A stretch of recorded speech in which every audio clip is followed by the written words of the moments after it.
रहा है आप सिनेरियो बेस्ड जो प्रैक्टिस कर रहे हैं इसके बारे में मैं थोड़ा सा एलाबोरेट करता हूँ क्या आपने किए जाते हैं क्या आप इसका बैकग्राउंड। देखिए उसमें आपको जब सेंटर पिच मिल जाए तो it's icing on the cake, क्योंकि और पूरी दुनिया में जाओ तो बहुत कम आपको सेंटर पिच पे खेलने का मौका मिलता है। तो जो बॉलर्स हैं, बैटर्स हैं, क्योंकि आप नेट में और फील आती है जब आप मिडल में बॉलिंग करते हैं या बैटिंग करते हैं, तो आपको इट्स लाइक अ गेम, सो उसका ज़्यादा आपको फ़ायदा होता है। फील ऑफ द बॉल जो सेंटर में है वो नेट में उतना अच्छा अचीव नहीं होता। आगे भी कल पहले दिन के बाद आपका एक वीडियो पैगाम रिलीज हुआ, उसमें आपने एक जुमला बोला कि मेरे प्लेयर्स जो हैं वो ऑस्ट्रेलिया और साउथ अफ्रीका से स्पेशली बैट्समैन खेल के आ रहे थे, इवन उनको मुल्तान का भी टफ विकेट मिला। तो बैटिंग कंडीशन अब क्योंकि चैंपियंस ट्रॉफी में और आगे ट्राई नेशन में आ रही है, तो इन बैटिंग कंडीशन में हम जिस पेस बैटरी के साथ जा रहे हैं और सिर्फ एक इब्रार के साथ जा रहे हैं, साबिक क्रिकेटर्स भी, जर्नलिस्ट भी इस बात पे सवाल कर रहे हैं। हालांकि आपके सारे फार्मूले कामयाब हैं, बाकी तमाम टीमें 4 स्पिनर्स को या 3 को कंसीडर कर रही हैं, क्योंकि प्रेस पाकिस्तान टीम अनाउंस भी हुई और किसी सिलेक्टर की प्रेस कॉन्फ्रेंस भी दी थी। उस बारे में अगर आपकी कोई पिक्चर हमें बता दें। देखिए अगर आप देखें तो वो जो एक फैक्ट है, क्योंकि ऑस्ट्रेलिया जब ये गया तो वो स्टार्ट ऑफ द सीजन था, पिचेस मुश्किल थी, साउथ अफ्रीका में हमेशा मुश्किल होती है, फिर टेस्ट मैचेस में बड़ी चैलेंजिंग पिचेस थी। तो जब ये वनडे क्रिकेट में आए हैं तो आई थिंक वो सारे बैट्समैन खुश हैं कि इतना बैटिंग के लिए अच्छा पिच है। दूसरी बात आपकी स्पिन बॉलिंग के हवाले से, तो अगर आप देखें तो आपकी प्लेइंग 11 में एक ही स्पिनर खेलता है, क्योंकि हमारे लिए ये एडवांटेज है कि वी प्लेइंग एट होम। जब आप बाहर जाते हैं ऑस्ट्रेलिया, साउथ अफ्रीका, तो आपको एक स्क्वाड पिक करके जाना होता है कि अगर कोई थोड़ी इंजरी हो जाए इतनी जल्दी प्लेयर आप रिप्लेस नहीं कर सकते। So I think in fact we are in Pakistan, तो खुदा न खास्ता अगर कोई इंजरी का चांस होगा तो उसी दिन ही आप प्लेयर जो है वो स्क्वाड में शामिल कर सकते हैं। एशियन कंडीशन में स्पिनर्स बाकी टीमें कंसीडर कर रही हैं 2 से 3 और हम एक रेगुलर स्पिनर का। देखिए उसमें हाँ, दूसरा ये कि हमारे अगर आप पूरा देखिए अभी तक जो क्रिकेट हमने खेली है, तो आपके जो टॉप 7 है उसमें एक बॉलर आगा साइम कर रहा था, इसी वजह से हमने इंक्लूड किया है कुछ दिल को भी, क्योंकि आपके टॉप 7 में एक बॉलिंग ऑप्शन है और आपके 4 स्पेशलिस्ट बॉलर्स हैं। तो इसलिए खुश दिल के आने से, आगा के होने से, तो आपके जो 20 ओवर्स हैं ज़रूरत पड़े तो वो स्पिनर्स के एज इट इज़ हो जाएंगे। आगे भाई अभी भी बहुत सा डाउट माइंड में रहता है कि पाकिस्तान का ये फाइनल स्क्वाड ही होगा या 2 मैचेस में अगर खुदा ना खास्ता 19-20 रहता है तो 12 तक हमारे पास ऑप्शन है, हम चेंज कर सकते हैं। सेकंडली वो फहीम अशरफ के ऊपर बहुत बात होती है, आइडिया क्या था उनके पीछे उनको लेने में? देखिए मोर और लेस तो 2 मैचेस की परफॉर्मेंस से ना तो कोई प्लेयर अच्छा हो जाता है, ना कोई टीम कमज़ोर हो जाती है। सो आई थिंक यही मेरा ख्याल टीम रहेगी। फ़हीम के ऊपर अगर आप देखें तो एक फास्ट बॉलिंग ऑलराउंडर काफ़ी अरसे से हमारे पास नहीं है, और जब आप स्पेसिफिक देखते हैं ना कि आपके 3 मैचेस हैं, एक आपका न्यूजीलैंड से है, इंडिया से है, बांग्लादेश से है, उसके बाद सेमीज आएंगे, तो उसको आप देखते हैं कि एट टाइम्स कहीं आपको स्पिन बॉलिंग ऑलराउंडर की ज़रूरत पड़ सकती है। और अगर एट टाइम्स आप फील करो मे बी अगेंस्ट इंडिया और may be against Bangladesh, you feel के आपका एक स्पेशलिस्ट स्पिनर है, आगा है, then you can go for like 4 bowling option. Critical point ये है कि you need to have like top 7 batters, उसमें आपकी 2 बॉलिंग ऑप्शंस हो। जी भाई इस सिनेरियो में जाहिर है कंडीशन है। अभी आप जब रिसेंटली गए हो वेस्ट अफ्रीका में, वहाँ पर 300 प्लस होता रहा, आपने भी किया। अब यहाँ पर हमारा क्या हदफ है कि 300 प्लस ही करना है, क्योंकि टीमें सब बड़ा स्कोर कर रही हैं T20 खेलने की वजह से। और क्या ये सीरीज क्लियर अप होने के लिए कितनी ज़रूरी है, क्योंकि आगे चैंपियंस ट्रॉफी है। देखिए अब जब से ये पिछले 4-5 साल से जो क्रिकेट है काफ़ी तेज़ हुई है, अब T20 में 200 रन बनना आम रूटीन बन गई है, तो ओवरऑल 25 to 30 रन आप मज़ीद बेहतर बन जाते हैं, और उसके लिए 300 करने के लिए आपको कोई अपनी बैटिंग में गेयर नहीं लगाने पड़ते, एक नॉर्मल 10 ओवर्स हैं। और दूसरा जो चेंज आया फील्ड के अंदर के जो 4 फील्डर बाहर होते हैं, उससे भी बैटिंग को बहुत एडवांटेज है। तो without making any changes in your batting style आपके रन 300 प्लस अब हो जाते हैं, और ये होने चाहिए, क्योंकि जो पाकिस्तानी बैटिंग पिचेस हैं इनके ऊपर लंबे रन्स बनेंगे और ये जो सीरीज़ है ये सबसे ज़्यादा एडवांटेज आपको इसका होगा, क्योंकि वही पिचेस हैं और उसमें न्यूजीलैंड वो है जिसके हमारा चैम्पियंस ट्रॉफी में मैच है। So I think it's a good prep before the Champions Trophy. आगे भाई, आमिर जमाल 7 फरवरी तक एनओसी दिया गया था उसको लीग खेलने के लिए, लेकिन उसको पहले बुलाया गया कि नेशनल ड्यूटी है और आप आइएगा। तो उनका स्क्वाड में भी नाम सुनने में आ रहा था, लेकिन पता लगता है कि वो स्क्वाड में नहीं है। और उसके बाद उन्होंने इंस्टाग्राम पे स्टोरी भी एक लगाई थी।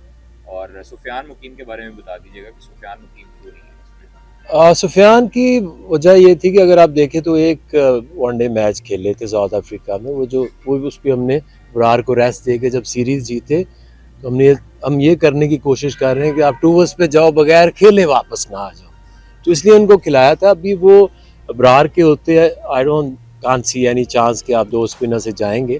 मुकीम इज स्टिल देयर, और जैसे मैंने कहा कि खुदा न खास्ता इफ़ अगर कोई इंजरी हो तो हम उनको वापस टीम में एज रिप्लेसमेंट डाल सकते हैं। आमिर जमाल की देखे 2 ही पिछले कुछ अरसे से जमाल को हमने डाला, मोस्टली टेस्ट मैचेस में डाला। वनडे तो मेरा नहीं ख्याल अभी रिसेंट पास में को खेले हैं, डिस्कशन में वो भी थे। बट आई थिंक कि हमें जो सबसे क्रिटिकल एक बनता है हमारे लिए ऑलराउंडर, जो टॉप 7 में बैटिंग करे और प्लस एक पेस बॉलिंग ऑप्शन दे और एक स्पिन बॉलिंग ऑप्शन दे। इसी तरह ये खुशदिल और फ़हीम टीम के अंदर आए। आके भाई, इस चैंपियंस ट्रॉफी में हम देख रहे हैं कि ज़्यादातर प्लेयर्स का कमबैक हो रहा है। कोई 1.5 साल से नहीं खेला हुआ, कोई 2 साल से नहीं खेला हुआ, इवन उस्मान खान का तो डेब्यू भी होगा। आप भी कह रहे हैं कि हमें एक फास्ट बॉलर ऑलराउंडर की भी ज़रूरत थी। तो इस अरसे में हमने जितने प्लेयर्स इस्तेमाल किए, जिनको हमने मुसलसल खिलाया, तो आप समझते हैं कि इसका एक ओवर बर्डन होगा? एक तो प्लेयर से कमबैक हो रहा है, और दूसरा क्या हमारे सिस्टम में खामी है कि हम उन लड़कों को नहीं खिला सके आज जिनको हम खिलाते रहे पिछले 1 से 2 साल में? देखिए, जब पिछले 3-4 महीने से जब से हम आए हैं, उसमें अगर आप देखें तो साइम और आगा एक रोल प्ले कर रहे थे। साइम की इंजरी की वजह से हमें फोर्स चेंज करनी पड़ी है टू ब्रिंग समबडी एल्स, जो कि हमारे आसपास नहीं था। खुशदिल के ऊपर हमारी डिस्कशन ऑस्ट्रेलिया जाने से पहले भी हुई थी, और हमें इसके ऊपर काफ़ी क्लैरिटी है कि कुछ प्लेयर ऐसे होते हैं कि जो सब कॉन्टिनेंट में बहुत इफेक्टिव होते हैं, और जब आप बाउंसियर पिचेस पे जाओ ऑस्ट्रेलिया या वहाँ पे, वो उतने इफेक्टिव नहीं हो सकते। दिस इज़ व्हाट हमारा एक आइडिया है। तो इसलिए जो खुशदिल है सब कॉन्टिनेंट में, उसकी जो टेक्निक है वो बहुत अच्छी है, और ऐसा नहीं है कि हम बहुत सारे लोग जो कम बैक कर रहे हैं। खुशदिल इसलिए आए, साइम की इंजरी थी, हमें एक ऑलराउंडर चाहिए था, वो इसलिए आए। फ़हीम इसलिए आए क्योंकि पाकिस्तान में काफ़ी अरसे से, मैं तो जब आया हूँ अभी तक तो क्रिकेट हुई नहीं है, तो जब आप टीम्स लाइक एशियन टीम्स के अगेंस्ट आप जब टीम बनाते हैं तो look for like seam bowling allrounder. जब दूसरी टीमें आती हैं सेना की, जिनको आप कहते होते हो, उसमें अगर आए तो आपको एक एडेड स्पिन ऑप्शन आपको चाहिए। मोर और लेस एक या मे भी 2 चेंजेस आपको नज़र आएंगे जो पिछली टीम में ऑस्ट्रेलिया या साउथ अफ्रीका में खेली। आगे तो ये बुमराह के मतलब बताया जा रहा है कि अभी तक उनकी फिटनेस कुछ टूट है, उनकी अदम मौजूदगी में पाकिस्तान को कितना कुछ फ़ायदा होगा अगर वो खेलते हैं, तो क्या उसके खिलाफ खेलने के लिए कोई मखसूस तैयारी कर रहे हैं बैटर्स के लिए? देखिए, वो तो टेंशन उनको होनी चाहिए बुमराह की फ़िटनेस की। और जहाँ तक देखिए, जब आप चैम्पियंस ट्रॉफी में खेलते हैं तो उसकी खूबसूरती ये है कि यहाँ पे कोई ऐसी टीम नहीं है कि जिसको आप लाइट लें। टॉप 8 बेस्ट टीम्स खेल रही हैं। डेफिनेटली बुमराह जैसा बॉलर किसी भी टीम के पास हो तो एक प्लस पॉइंट तो होता है, बट ऐसा नहीं है कि सारी प्लानिंग हम उसके ऊपर ही करेंगे। आगे भाई, ये कि हम पहले भी देखते हैं कि बड़ा टूर्नामेंट आता है तो हमारे जो सीनियर प्लेयर्स हैं, जो कहा जाता है, जैसे आमिर को और इमाद वसीम को पिछले T20 में उनका कमबैक करवाया था, अभी भी 2 बड़े नाम के सीनियर हम प्लेयर्स के ऊपर जा रहे हैं, उनका कमबैक करवाया। क्या खुशदिल और फ़हीम अशरफ आपके प्लान में शामिल थे? क्या उनको पहले ऑस्ट्रेलिया या साउथ अफ्रीका या जिम्बाब्वे नहीं खिलाना चाहिए था अगर आपकी वो सेकंड ऑप्शन थी? क्या आप कह रहे हैं कि साइम अयूब के अनफिट होने के बाद? देखिए, उसमें क्लैरिटी बहुत थी, क्योंकि जब सब कॉन्टिनेंट में आप खेलेंगे तो कुछ ऐसे प्लेयर्स होते हैं जो टीम में आ जाते हैं, और कुछ की स्ट्रेंथ ऐसी होती है कि वो सब कॉन्टिनेंट के बाहर उतनी नहीं होती। तो वहाँ ऑस्ट्रेलिया में खिलाना और साउथ अफ्रीका में खिलाना और पाकिस्तान में आप कोई भी दुनिया की टीम को बनाएंगे, चाहे वो ऑस्ट्रेलिया की टीम हो या इंडिया की या पाकिस्तान की, उसमें चेंजेस तो आएंगी। ऐसा नहीं हो सकता कि एक टीम जो है आपकी हर मुल्क के लिए हो, हर कंडीशंस के लिए हो। तो आपकी दुनिया की कोई भी टीम बनाएंगे, जब वो सब कॉन्टिनेंट में आएगी तो उसमें चेंजेस होंगे। जब ऑस्ट्रेलिया या साउथ अफ्रीका, इंग्लैंड जाएगी, उसमें 2-3 चेंजेस डेफिनेटली होंगे। सर 2 क्वेश्चन लेंगे, इकट्ठे सवाल लेते हैं, फिर इसके बाद आंसर। तो ये बताइएगा कि आपने जो टीम सेलेक्ट किया है, वसीम अकरम ने भी इस टीम के ऊपर बड़ी तनकीद का निशाना बनाया, जो टीम आपने सेलेक्ट की है, खासतौर पर फहीम अशरफ की वजह से। तो पाकिस्तान का वो लीजेंड है, क्या कहेंगे आप, किस तरह कहेंगे कि क्या इसमें कोई पॉसिबल है कि इसमें बाद में कोई तब्दीली करें? और ओपनिंग की वजह से बताता है कि बाबर आजम को शुरू में तो आप तनकीद करते थे, लेकिन उनको ओपनिंग नहीं करवाने की, क्या अब बातें हो रही हैं कि उससे ओपनिंग करवाई जाएगी? देखिए, इसमें सवाल आपका सिर्फ इतना है कि जो हमने टीम बनाई है वो बैलेंस्ड है या नहीं है। हर बंदे का हक है, आपका भी है, प्लेयर्स का भी हक है, अपनी राय दें।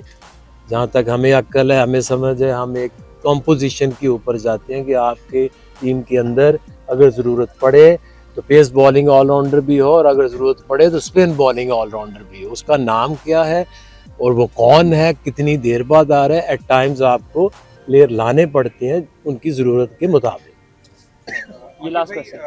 उस्मान खान को आपने कंसिस्टेंट चांस दिया है विकेट कीपिंग के अंदर, ऐसे सेकंड विकेट कीपर के तौर पे रखा है। तो हसीबुल्लाह पहले स्क्वाड में थे और वो ओपन भी कर सकते थे, तो ये बेहतर ना होता कि हसीबुल्लाह को दिया जाता चांस, क्योंकि उस्मान खान T20 में परफॉर्म नहीं कर सके थे, ऑस्ट्रेलिया टूर में भी और फिर साउथ अफ्रीका टूर में भी। और इसके साथ एक और चीज़ आपसे पूछना चाहूँगा कि जो साइम अयूब की रिप्लेसमेंट थी, वो किसी प्रॉपर ओपनर को आपको देनी चाहिए थी, जैसे इमामुल हक है या हसीबुल्लाह है और अब्दुल्ला शफीक भी थे, तो हम किसी मेकशिफ्ट ओपनर की तरफ क्यों गए? देखिए, उसमें जो हसीबुल्लाह की बात है, तो हसीबुल्लाह ज़रूर साउथ अफ्रीका में थे हमारे साथ, वहाँ उनके बॉल लगी, उनका वेब फटा, इसकी वजह से उनको एक थोड़ा लंबा रेस्ट मिल गया। उस्मान खान जो विकेट कीपर है, अब जैसे आपको सेकंड विकेट कीपर, अब ये नया रूल कंकशन की वजह से एक विकेट कीपर तो आपने टीम में रखना ही रखना है। और जहाँ तक उस्मान जितना खेला है अभी वनडे में, तो ज़्यादा वो खेला ही नहीं है। तो आपको हसीब नहीं थे तो फिर I think Usman is the best option. और कुछ लोग ऐसे हैं कि जो इन कंडीशंस में ज़्यादा बेहतर परफॉर्म कर सकते हैं। इमाम का देखिए, जहाँ तक मैंने कहा कि साइम की रिप्लेसमेंट सिर्फ आप बैटिंग से पूरी नहीं कर सकते, आपने टॉप 7 में ऐसे प्लेयर को लाना है जो साथ आपको बॉलिंग ऑप्शन भी दे। जहाँ अगर आप जाएंगे, थोड़ी रिसर्च करेंगे, तो बहुत कम ऐसे प्लेयर अवेलेबल हैं जो नंबर 7 में बैटिंग करें और साथ आपको 5-6 बॉलिंग की ऑप्शन भी दें।